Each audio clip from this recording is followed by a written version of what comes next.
I want to give a special welcome to those of you who are watching from the UK and from Ireland and from perhaps other parts of Western Europe as we take a look at Hurricane Ophelia. Now, it isn't unusual for remnants of tropical systems to impact parts of Western Europe. It does happen from time to time.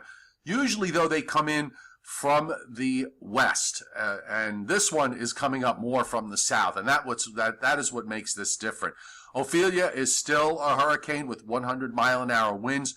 The eye has gotten a little bit cloud-filled, but you could still pick out the center here as it moves now toward the northeast, and it's starting to accelerate a little bit. So we're going to see this pass very close to the Azores, and then from there it turns more north-northeast. Now, I want to show you, this is the one of the hurricane models, the HWRF model, and you're going to see the geography and the storm change as we move forward. But the Azores are right up to the north of Ophelia at this point, and you can see Portugal and Spain now coming into the picture, and this is now Sunday morning at 7 a.m. and Ophelia turning north, is still moving north-northeast, and by the early morning hours on Monday, we're going to start to see gales move into Ireland with the center just offshore. Now, at the same time, I just want to point out that we're probably going to see Ophelia make a transition over into a non-tropical or extratropical storm. In other words, it'll behave much like storms do in the North Atlantic rather than true tropical storms. The wind field is going to spread out. The gales are going to spread out. And by 8 a.m., well, I'm sorry, this is at 12Z, so noontime on Monday. I got to remember, I got to translate the time now. I'm always used to using Eastern time, but this is noontime. We're going to see Ophelia passing right over the northwestern corner of Ireland on this model. And then from there, as it begins to move into Scotland, and then beyond that, it goes eventually into Norway and Sweden as a weakening low. I think that's reasonable. All the weather models show this.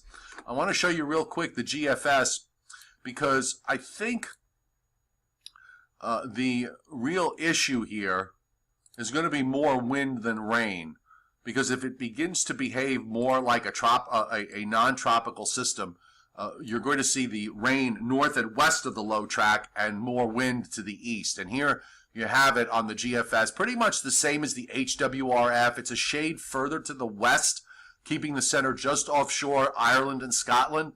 The European cuts it right across Ireland, cuts it in half, and then right up into northern England and into Scotland.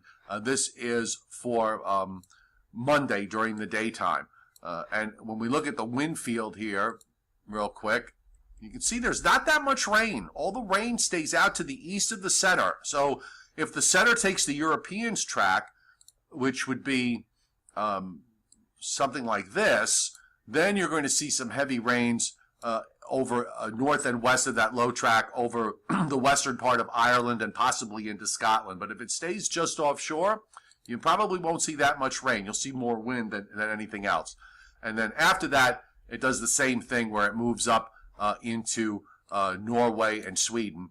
And I'll show you the European, which is, we're not able to see the same parameters on the European as we're able to see on the other models. But this is at noontime on Monday with Ophelia just getting ready to touch Ireland, and then by noontime Tuesday, it's moving out of Scotland, so it basically cuts the island in half.